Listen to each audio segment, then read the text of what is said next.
ขอแตบใต้ไวสาในปุญญาปารมีธรรมของพระเถรานุเถระเจ้าคณะพระสังฆาธิการที่มีสมณะเมตตารับฟังรายการอยู่ยังวัดยังวาจุโตนจุองค์ขอความผาสุกในธรรมจุ่งมีแก่บรรดาพี่น้อง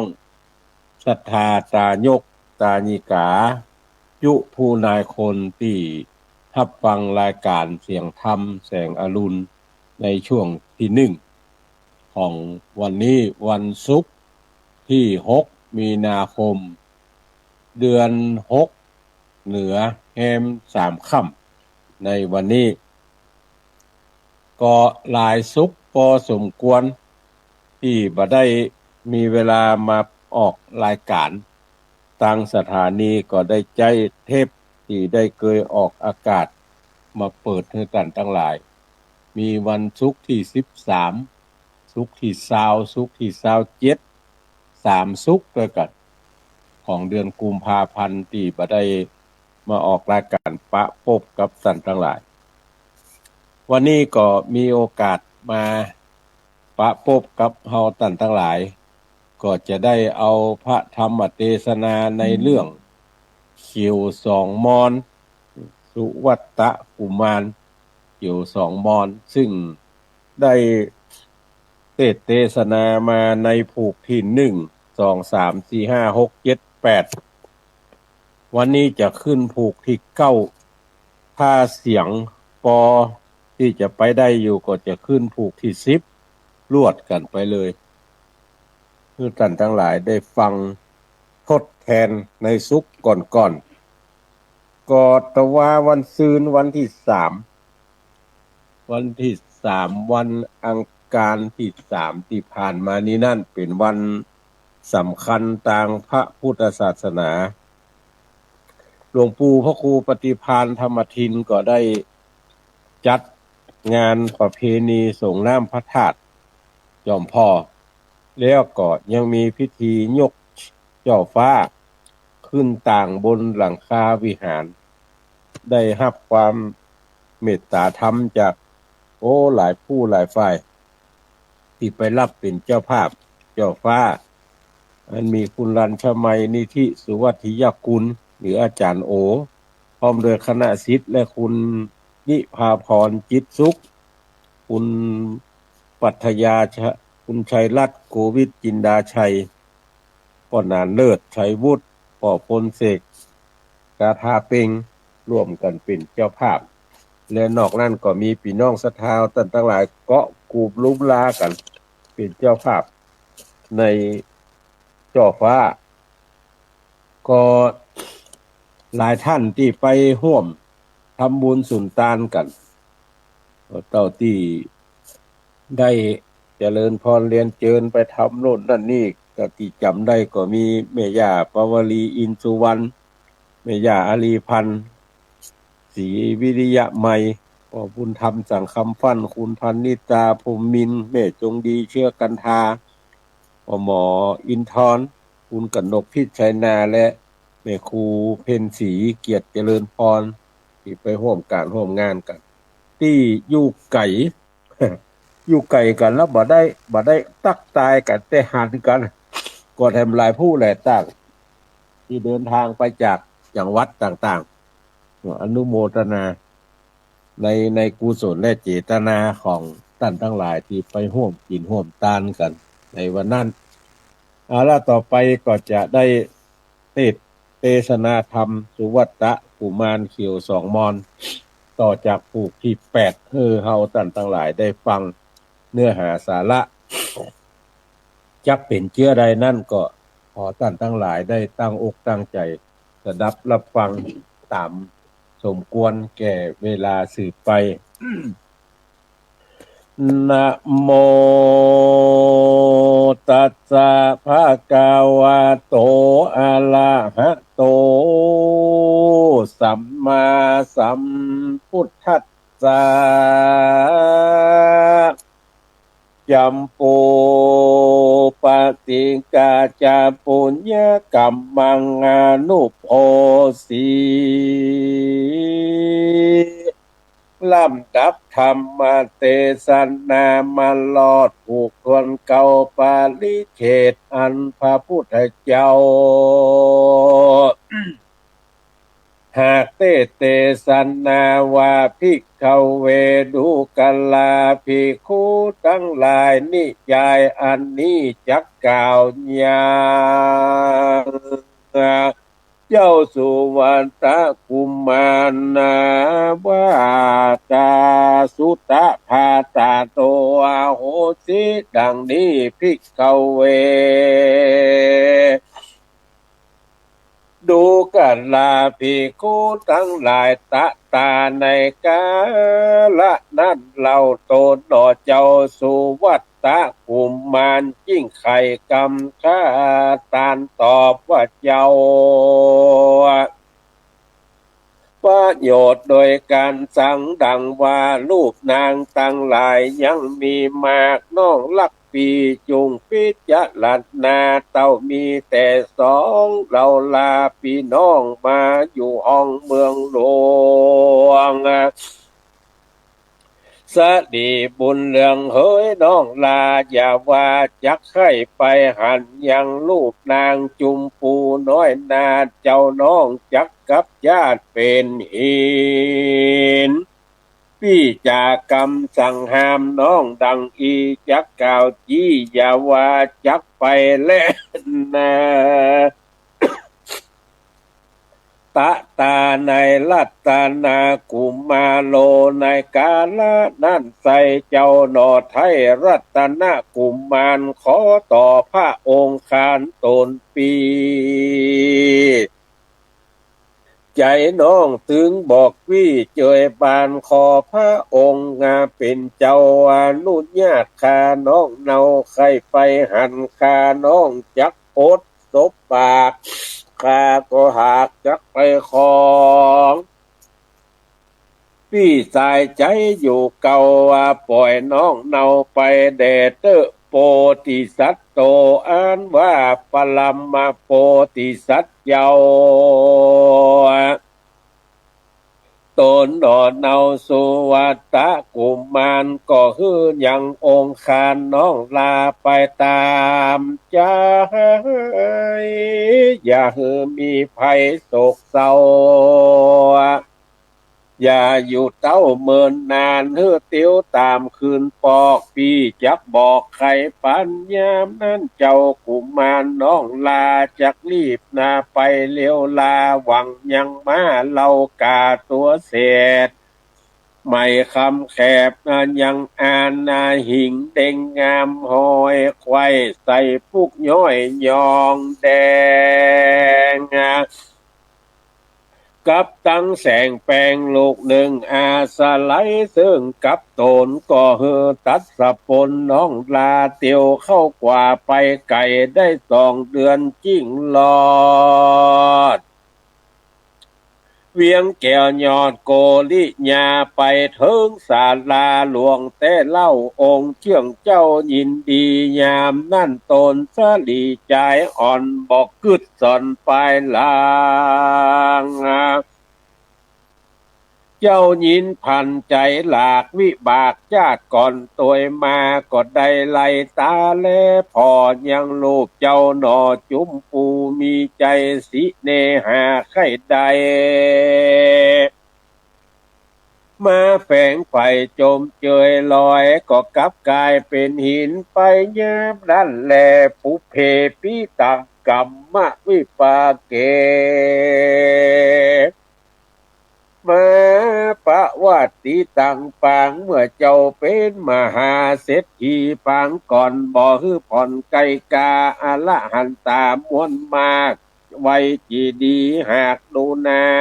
นเจ้าก็มากล่าวกำบ่นยามสักหยาดได้ประมาทซึ่งจีดีว่าเปื้อนเอาปูนหินทรายมาก่อมา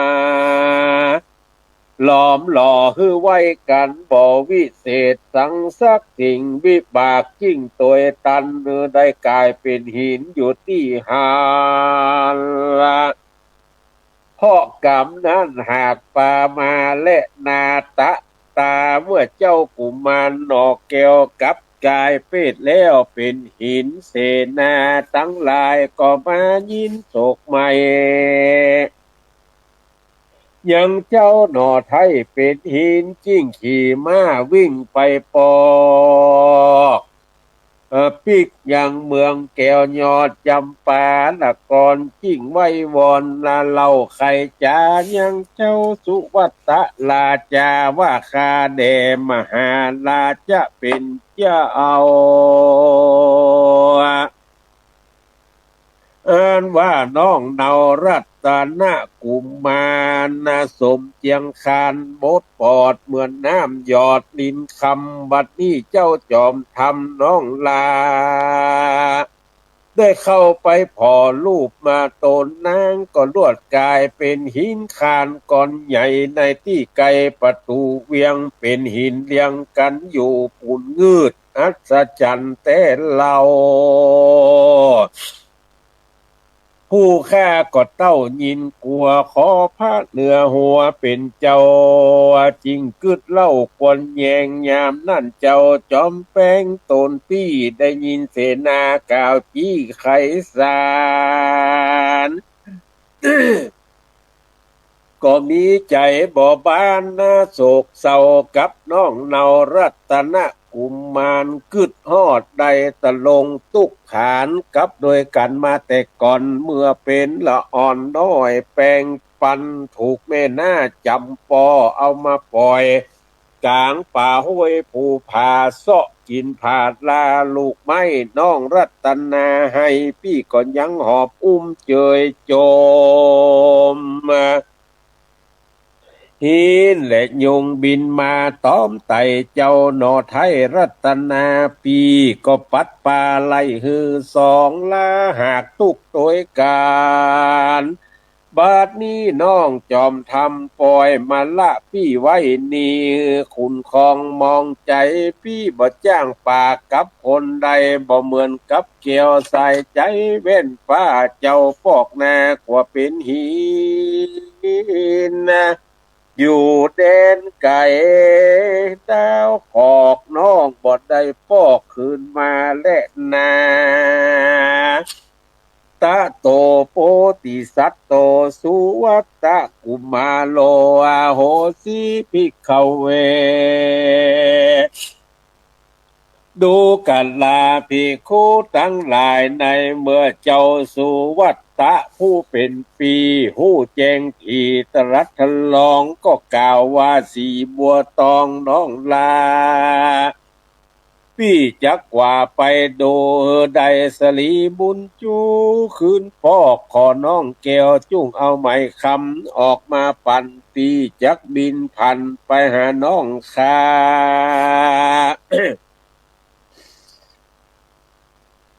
ในแหล่งลาโกสิญายามนั้นนางจันตาเมียหนุ่มใบหน้าจุ่มโดยน้ำตาว่าขอเจ้าอย่าดานมาไหวปอข้าน้อยหากยินกลัวขอพระอยู่หัวเฮ้ยเดือเก้าปีเป็นเจ้าอย่าไปนานมาเช่นเตอ โสโปติสัตโตส่วนอันว่าโปติสัตเจ้ากาบแม่เจ้าปิตาสั่งลายังนางจันตาน้อยหน้าเจ้าก็พรากไปจากหอดใจลวดบินไปในอากาศดูวิลาศเรืองไลเข้าดงไพรห้วยใหญ่ได้7 วันไขว้มาเถิงก็แม้ลอดเติงเมืองโกลิญาดาวเขตในต้องเต้โกลิญาเจ้าก็เอาไม้คำค้าพดออกมาก็คืนปอกเป็นคนเกี่ยวตามบนสุวัตตะเว้นฟ้าเตียว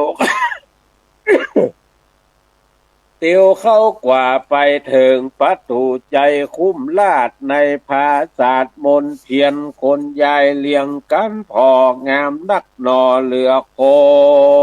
นนะแย้มเมื่อเจ้าจอมปนขึ้นไปลอดเผียวสองนาพญาตนเป็นกาสัตลาว่าเจ้าน้อยนาดเครื่องสร้างมาถึงยังภาศาสในห้องลาดเมืองโกริยาจุ้งไข่มาเฮรู้ในที่อยู่แห่งคนตั้งหลายยามนั้นเจ้าจายรู้แจงทีนบกับไวตีพระกษัตริย์ลาว่าเตียวข้าเดเตวะคาเดมหาลาเจ้า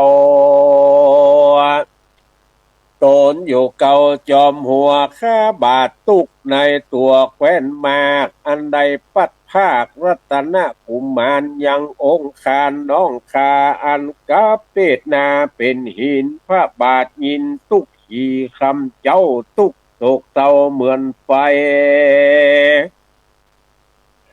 ขอพระจอมใจผู้เงาจักเฮือน้องเนาคืนมาเนี่ยฉันใดจาเจ้าฟ้าจักเฮือกับเปตนาเป็นคนละยังน้องตนแห่งข้าขอพระเจ้าฟ้าจุ้งโปรดคุณนาเดเตอเอโกกุมาโลอาบุโส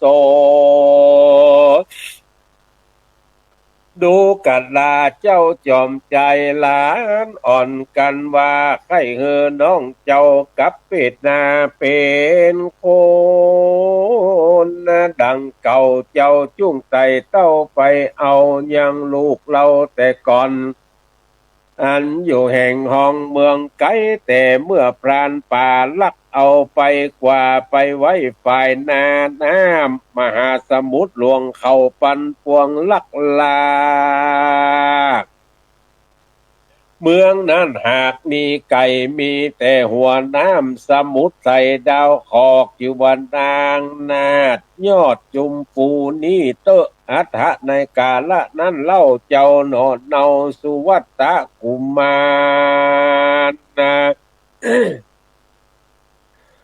ได้ยินกำขานพญาเจ้าเก่าที่มีดาวเขตสมุทรหลวงว่าคาแด่พระจอมไทยผู้เงาตัวคาเต้าจักไปเอายังเกี้ยวใส่ใจลูกเต้าในเขตดาวเมืองเขาข้าจักไปเอามาเฮือนใดขอเจ้าหนอไทยจุงวางปันยังเครื่องตะลงนางน้อยนาคือเป็นปันนาดวางตัดลงเครื่องประดับองค์นางทุกเยืองเป็นเครื่องจำหมายข้านุบาทถวายกราบไว้เจ้าราชไทยราชากันข้าได้นางแล้วก็จักรีบมาจะเล็ดนา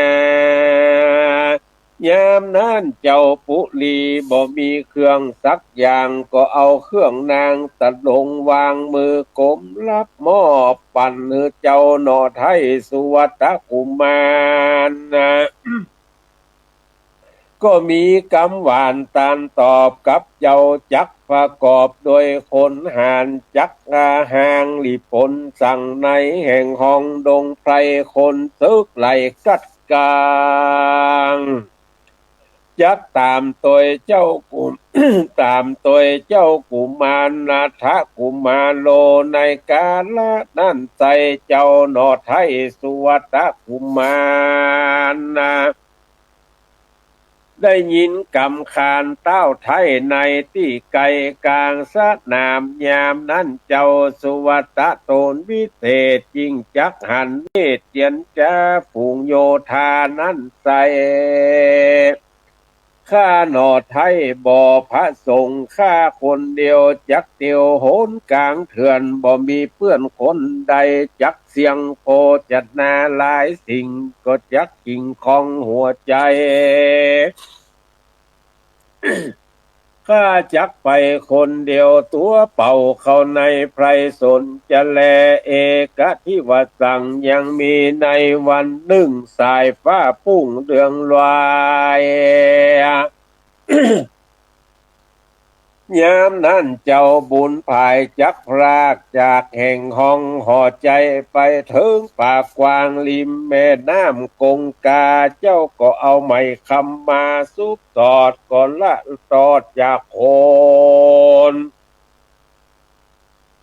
เป็นนกเขียวมอนตัวอ่อนบินล่วงน้ำกว่าไปไวก็ถึงตาสมุทรใหญ่กว้างในด่านจ้างเสือสิงเจ้าก็บินไปในอากาศถึงตาลาดทรายขาวแก่นดูเปล่าใสสะอาดไปในหาดเกาะหลวงได้ชื่อว่ากรุงกรุงจมกงฟูมาแต่ก่อนเป็นที่ลือสีเจ้าอยู่จำศีลเจ้าก็บินไปมาที่จิ้มไก่ที่อารามใหญ่หลังงามก็เอาไม้คำนั้นออกตัดที่สลอกอารามก็กลายเป็นคนงามมาดังเก่าโตนหนอนเนาก้อยเตียวไปที่พระละสีใสผู้เฒ่าตนเชื่องเจ้าก็กราบวันตาว่าข้าแด่พระฤาษีเฮยเป็นเจ้ายังบ่โศกเศร้ามีภัยในไพรโสนเถื่อนกว้างฝูงแลดจ้างเสือมีบ่มาลาวีกะตำโตที่เจ้าบวชตะลงศีลและลืออัฏฐะในกาละนั้นเล่าลือสีเจ้าก็ขานกรรมมาว่าดูลามานะว่าใจอ่อนเฮยที่ในแห่งห้องดงไพรสัตว์ตัวใดก็บดเต้าบอกเข้ามาปอกศาลาบ่หิงสากระตำโตดไล่เขาก็ปายหนีไปเพราะเราเมตตาทุกคำเจ้าเขาบ่เต้าลาวีเล็ดนาอันหนึ่งเจ้าเตียวไปในกลางป่าจักเอวลาหาสังมาต้องการฉันใดเต้เล่าจุงไขบอกเราปั่นเราอัฐะในกาดละนั่นเจ้าหนอจันสุวัตกุมมารก็จิ้งขานกำไปบอกกล่าวปันดังลูกสาวเจ้าหนอไทยโกลิญาผ่านป่ามาจักลากลักรากป่าหนีไก่ชื่อว่านางจุมปูหนอนเนาเพื่อนเนื้อคาเจ้ามาจอมหาลวดมาเถิงตี้หรือสีเจ้านี้นาไก่มากไปนาหากยังไก่อันจะเลือกันตาโลยังมาโกมานับว่าดูกัดลา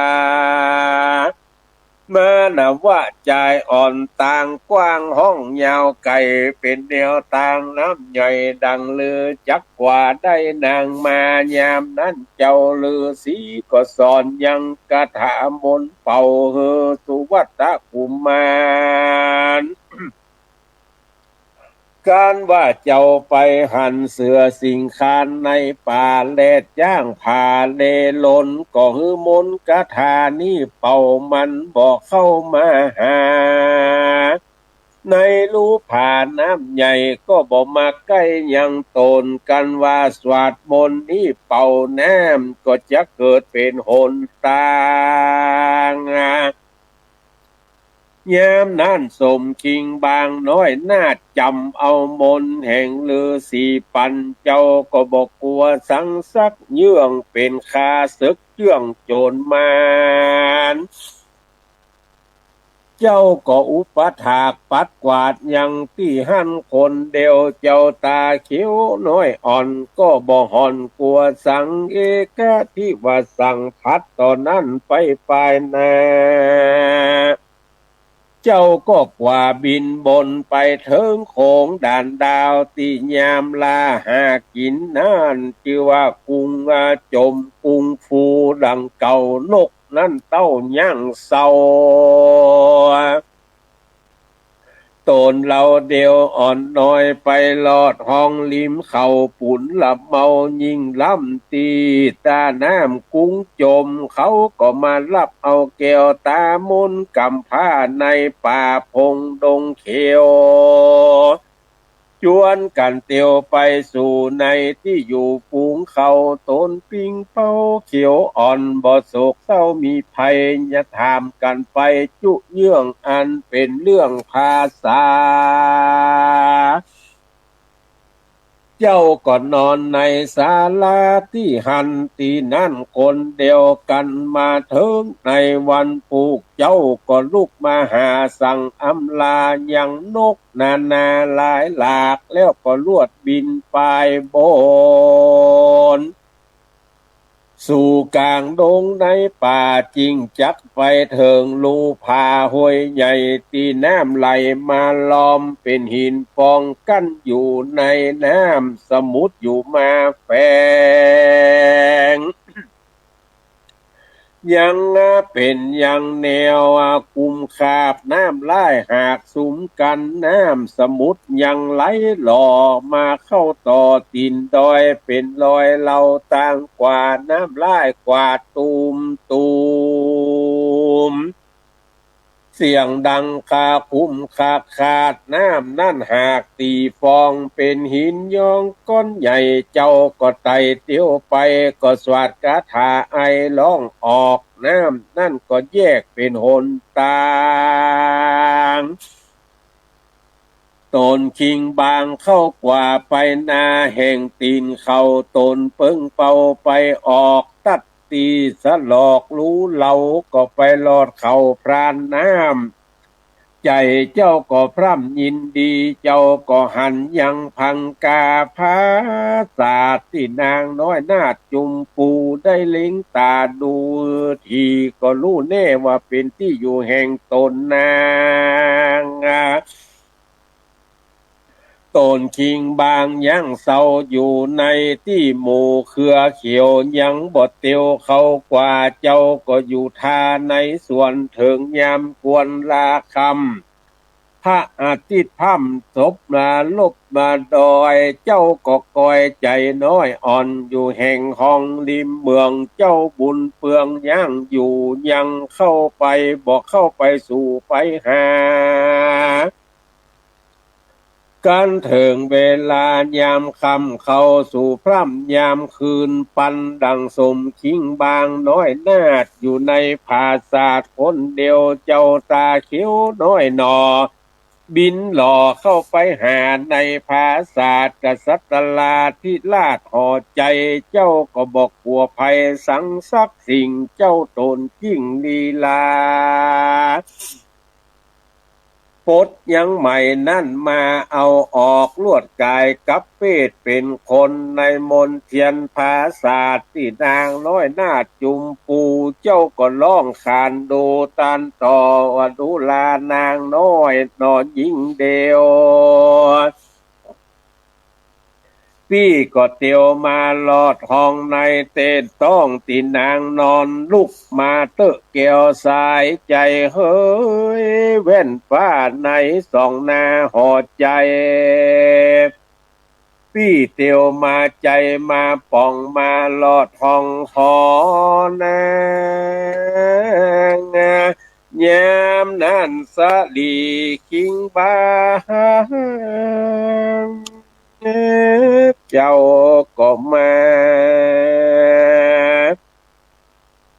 โยป่องภาศาสตร์ห่อใจจิ้งขานกำไปตานตอบว่าเจ้าประโยชน์โดยการสั่งย้ำกลางคืนดึกมากนอนเนาหากพระสงฆ์อันใด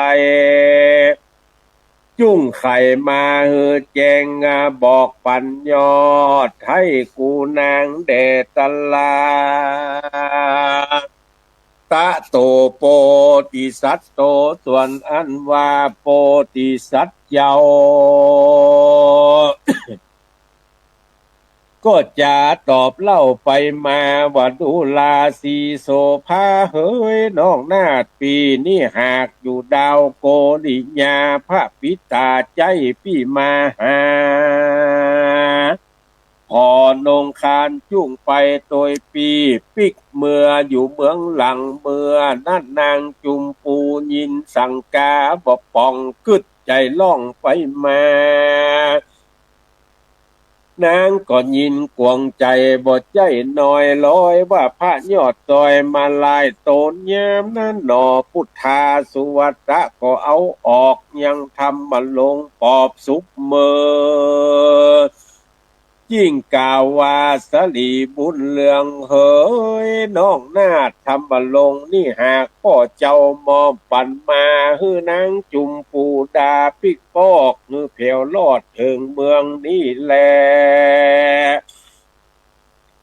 อาทะในกาละนั่นใจนางหนอไทยจุมปูว่าดูกัดดาลูตัวว่าตนบุญจูพ่อเจ้าเจ้าไต่เต่าเตียวมานางก็จวนวัจนาต่อเจ้าว่าข้าเจ้าก็หากจักไปหากยินมองใจเจ้ากว่าสองเรานี่ก็หากยินขี่ต่างบทดีไปยากจักคือข้าน้อยนี่หากเตียวไปยามนั่นเจ้าใส่ใจต้านปากน้องอยากขึ้นยากด้วยหนตางพี่จักจวนนางเตียวไต่ไปในป่าไม้ดงนาพี่จักเอานางจุมปูเตียวกว่าในป่าห้วยเครือเขาจะแลตะตาโพติสัตโตส่วนอ่านว่าโพติสัตเจ้าโตนหนอนเนาสุวัตกุมารก็เต็มอักษรกำปากแฝนไว้ที่ริมประตูนางน้อยนาฏจุมปูวดูลาสู่พรานน้ำหมู่นี่หากอาธรรมก็บ่ลางว่าจักหันหน้านางดังเก่านางหนอเนาโกลิญากันสู่ยังไข่ใดเป็นพระอิญาอุ่นคางคือสู่ห่างยังจ้างมาหมู่โยธาคนนาน้ำขึ้นเก้าไปลบเล่าฟันเอาในเมืองหลังที่สร้าง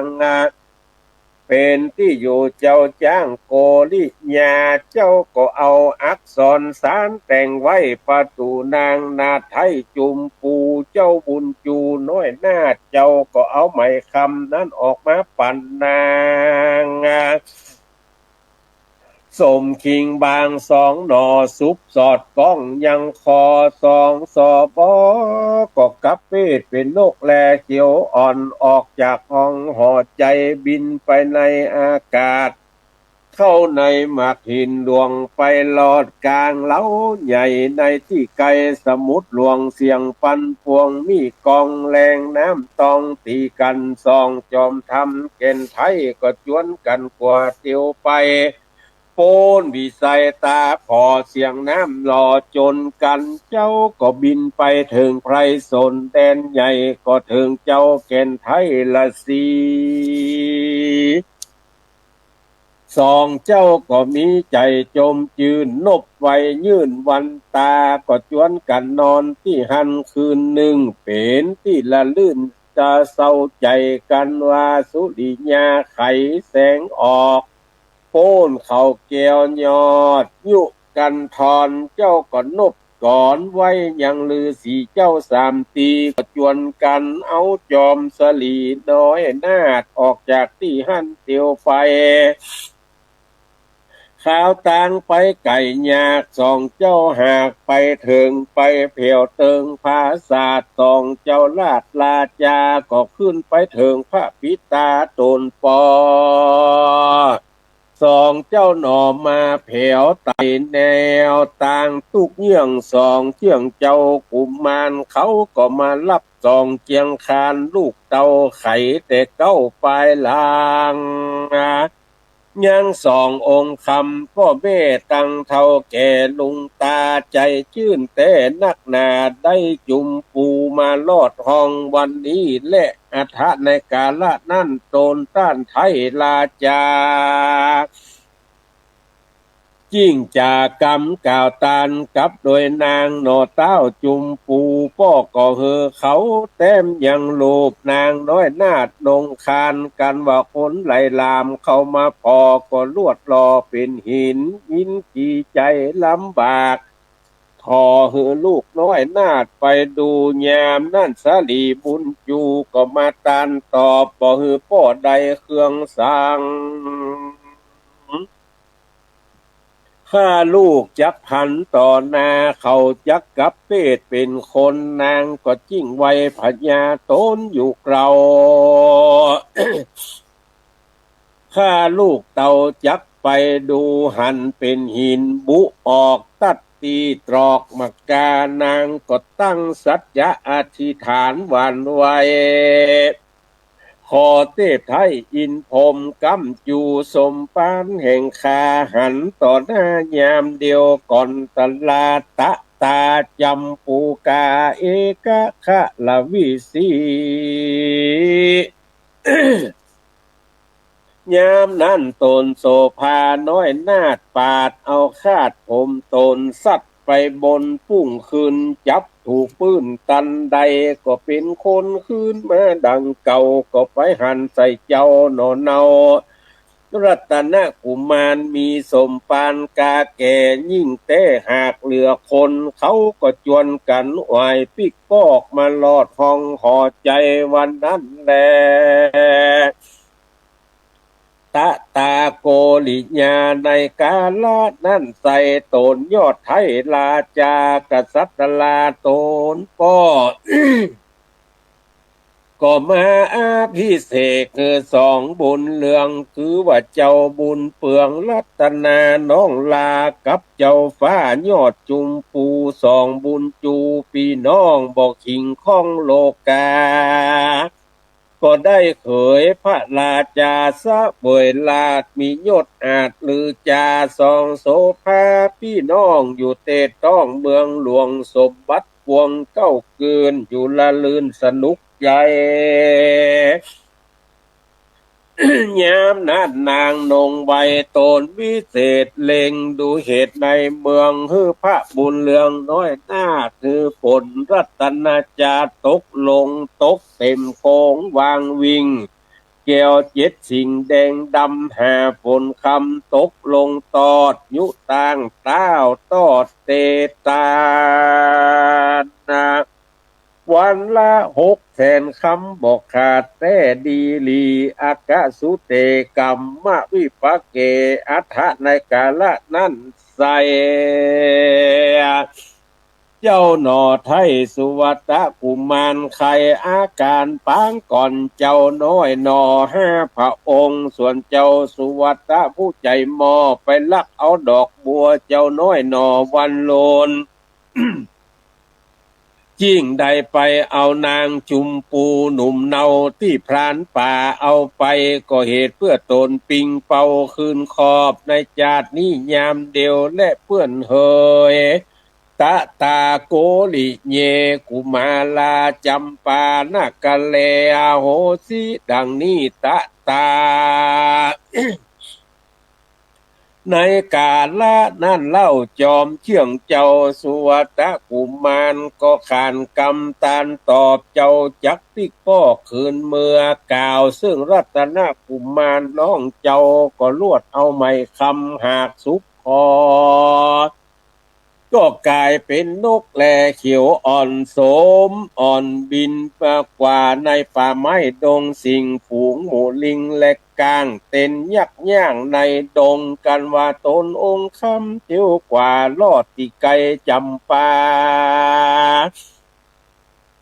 ก็เข้าไปสู่ตนราชาเมืองเก่าที่อยู่เจ้าปูทรลอดถึงเมืองแล้วเล่าตนเจ้าอยู่สะเบยเมืองเป็นสุขเลืองแก่ไพรเจ้าโตนใหญ่ก็ตอดเตตานวันและ600,000คำบอกขาดก็ได้เป็นเจ้าอาจลือจาเป็นพญาเสวยลาด เจ้าจ้างอาจจำปายามนั้นกันตุกะเศรษฐีก็มาลอดว่าเจ้าจ้างตอดเตตานเขาก็มารับตานพระองค์การผู้เงาเต้าเป็นเจ้าถวายเตตานอ่านว่าข้าวน้ำโปจะน่าอาหารหลายสิ่งกันตุกะรับได้แล้วจริงกายเป็นอาจมก็เพื่อบาปดนมาไขว้เอาซองนอไทยไปปล่อยในไพรทุกถนัดใจอึบเนี่ยเป็นตุกตะหากพอกินบ่มีสั่งสักสิ่งเสื้อผ้ายิ่งปุดปางเพื่อฟังกรรมเมียมันสนสอวิบากย่อมเทิงตนทุกเววนเดือดไม่โดยวิบากใจยามอ่อนส่วนว่าพระภูธรเสวยลาดในห้องนักกลาดจำปาเถิงแก่เท่าจะลาไลดับจิตจากเมืองพลก็ได้เอาโตนไปเกิดในห้องเลิศปลายบนบ่อยาจะเละนาเตวะอุโพส่วนว่าสองกุมารนอนเนาเป็นเจ้าภาพจำปาแตนพิตามารดาต้นแก่มียศแผ่ลือจาได้เป็นพญาแตนป้อยังน้อยหนอทั้งสองอยู่ตามกองทำบอกขาดเมืองเต้าอาจสุขบานอยู่สุขสำราญดังเก่าพ่อแม่เจ้าอาวรการว่าอายุตนเท่าแก่บ้างรูปแผ่เมืองโอนนะก็เมื่อเกิดเมืองโบนในภาษาตะเวยสัมปติมากนาวันนั้นแหละนาสัทธาอิมาธรรมเตสนังอาหาลิตัวจาต่างกลางในเมื่อแล้วธรรมเทศนาแห่งพระพุทธเจ้าพระก็จุ่มนุมมายังอติตาชาติเก่ามาเตรียมเล่าปัจจุบันเพื่อสัตว์ทั้งหลายได้แจ้งเจตพระก็เทศนาเป็นวรากถาสุดต้อยยังน้อยหนึ่งก็จักไก่บัวละมวลแหลนาเตสะสัพปัจจาจตุปริสาตุจันทะกันนีกินจามานะวิกากันตุกะเศรษฐีปิตาเตวตัตโตมาตะกันตะกะวิสาคายักขินีปชาปฏิโกตมีจันทกุริกาญาปิตาสิริสุทโธลาจาทวินนังกุมาลานังมาตาสิริมหามายาอิสิสาลีพุตตารัตนะกุมา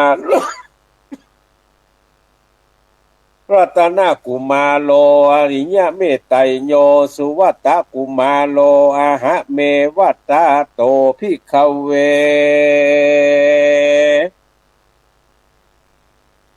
ดูกาลาภิกขุทั้งหลายกันตุกะเศรษฐีเมื่อก่อนเท่าผู้หมอนเมืองผีกัวเมียหนีก้อยกาดเข้าสู่อำนาจกามกุลเท่ายักยุนผีเพศ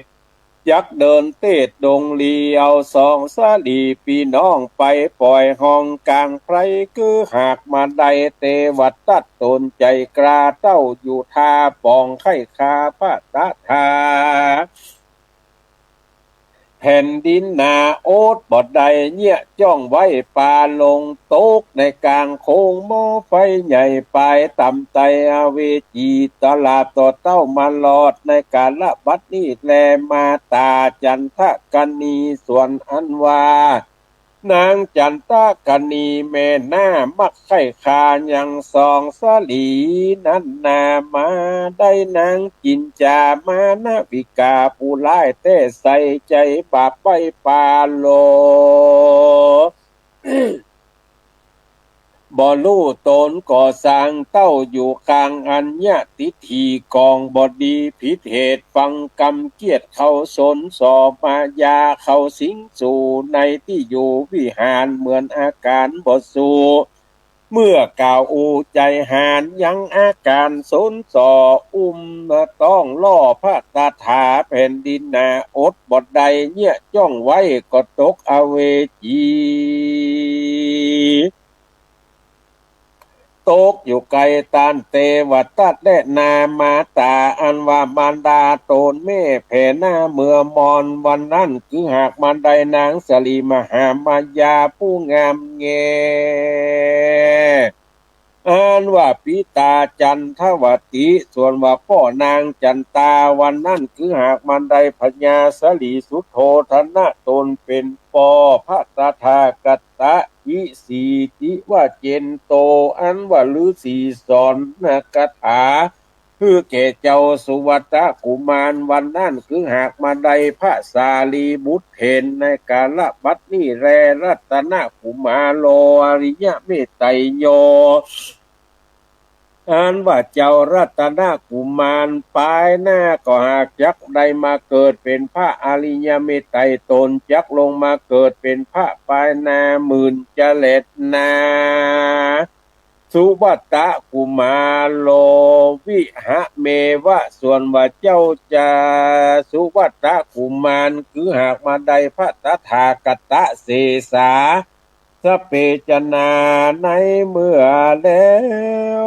ธรรมเทศนาอันว่าคนตั้งหลายมวลหมู่อันกาอันเข้ามาสู่ฟังคำสอนวันนั้นคือหากมาได้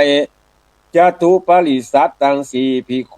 ขุนีในการรับบัดนี้บัญญาจะเลนาเตสนาปริโยสาเนพระหุโสตาปฏิภลตินิปาปุนิงสุในเมื่อแล้วธรรมเทศนาส่วนอันว่ากษัตริย์ทั้งหลายก็ได้ถึงธรรมวิเศษมีประเภทว่าโสดาสกิตากานากาอรหันตาตามบุญสมปานแห่งตนอันได้กตาที่การมาแต่ก่อนก็มีโดยในเนี่ยภาคาหารดังกล่าวมานี่บัญญาจะและนารัตนสุวัตกุมาลาจาตกังนิธิตังขีญาอันสั่งวันนาวิเศษเตสนาจาห้องเขตยังสุวัตกุมารนาอันเป็นนิทานตั้งแต่เก้าตลาดต่อเต้าลอดผูกเก่าและผูกสิบในติขาการละวันนี้ก็บังโกมสมเลศสัตเดชท่านพี่น้องศรัทธาพุทธบริษัททั้งหลายก็ได้ฟังพระธรรมเทศนา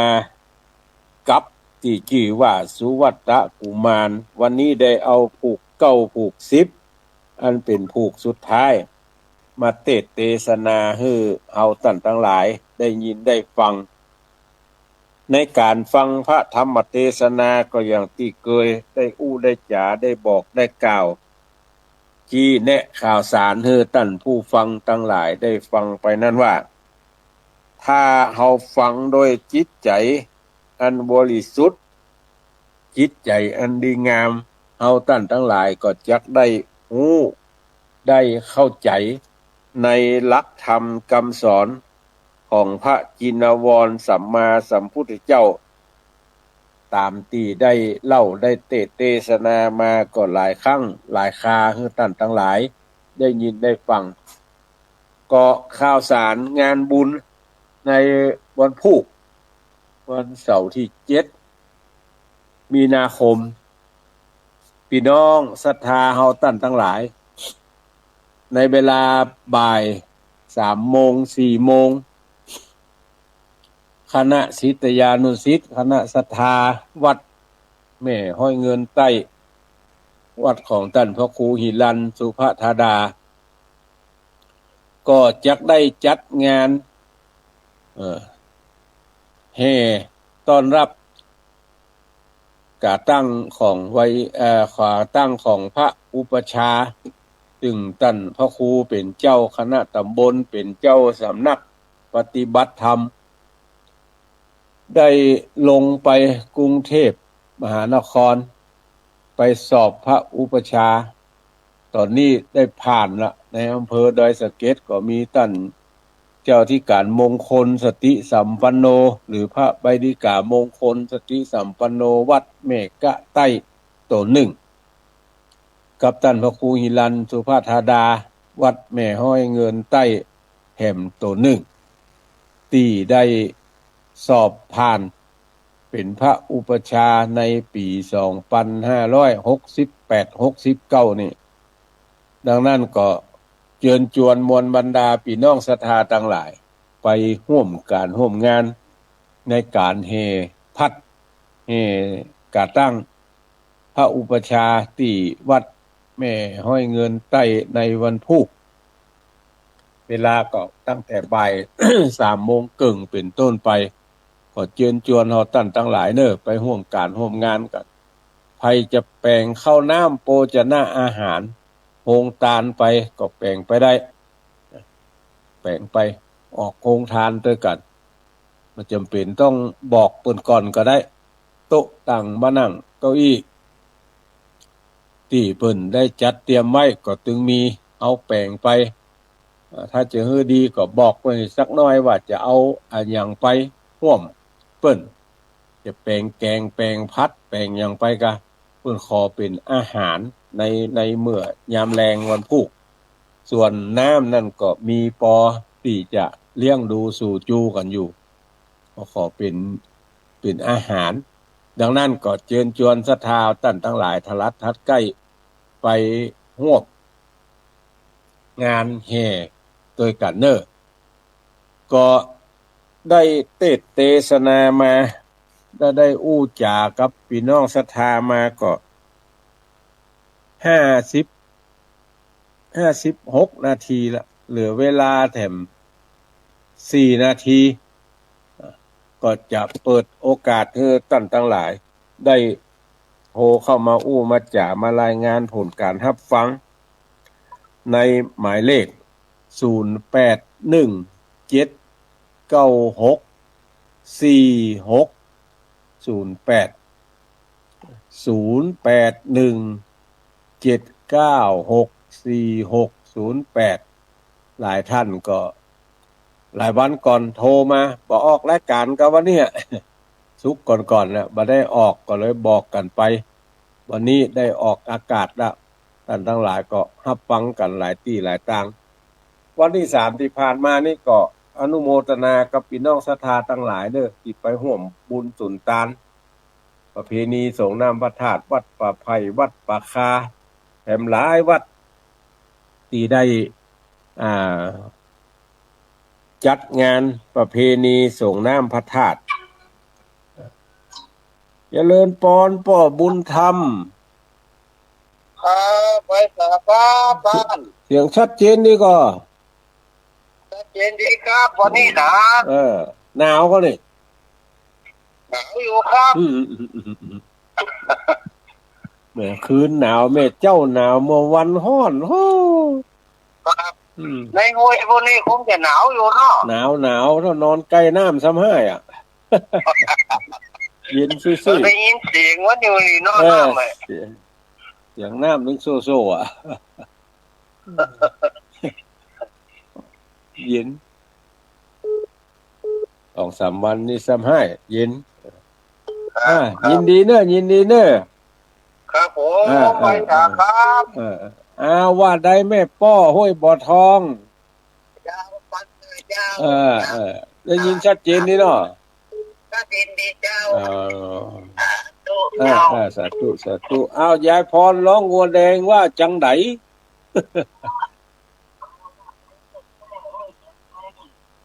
โอ้หายแซบยายพรว่าจะได้มาสิยายายมานั่งฟังเพลงถ่ายทอดให้ฟังที่ถ่ายทอดสดมั้งชื่อลุงน่ะล่ะชื่อลุงเลยฟังถึงเมื่อคืนเมื่อวันเนาะไปเห็นจะเช็คเงินจะดียินดีเนอะยินดี อนุโมทนากับหลายท่านที่โทรเข้ามาอู้มาจากัน และหลายท่านก็ส่งเฟซส่งไลน์มาว่าฟังจากทางอย่างก็ ออนไลน์ก็ได้ยินที่อยู่เจริญปอน เออ จำดูกระเพาะอำเภอแม่สวยเจ้า อำเภอแม่สวยนี่ก็หนาวอยู่เนาะ เจ้าหนาวอยู่เจ้าหนาวไม่ว่านอน นั่นน่ะโอ้อากาศเปลี่ยนแปลง เจ้าฟังคุณลุงนี่ชัดเจนดีเนอะ ยินดีเนอะ เจ้าสาธุเจ้าอนุโมทนาบุญเจ้า หลายท่านก็รับฟังแล้วก็พอ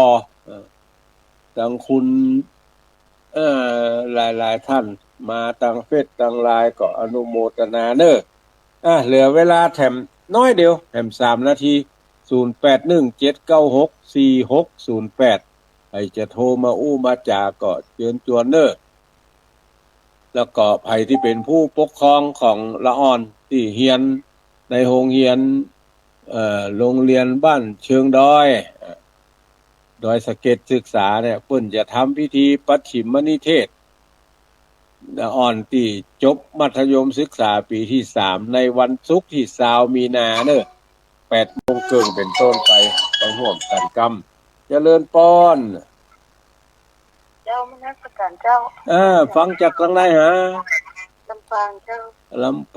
ปางนี่ก็หนาวอยู่เนาะ เจ้าตอนเจ้า หนาวตอนเจ้าเมื่อวันมาก็ฮ้อนจ้ะโอ้ เจนที่เจ้า ชัดเจนดีเจริญพรเด้อ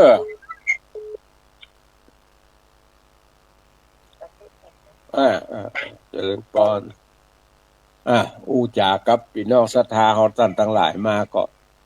บ่นี้5:59ละจะได้นำรายการนี้จากท่านทั้งหลายไปก่อนเนาะจัตตาโลธรรมาวัฏันติอายุวันโนสุขังปะลัง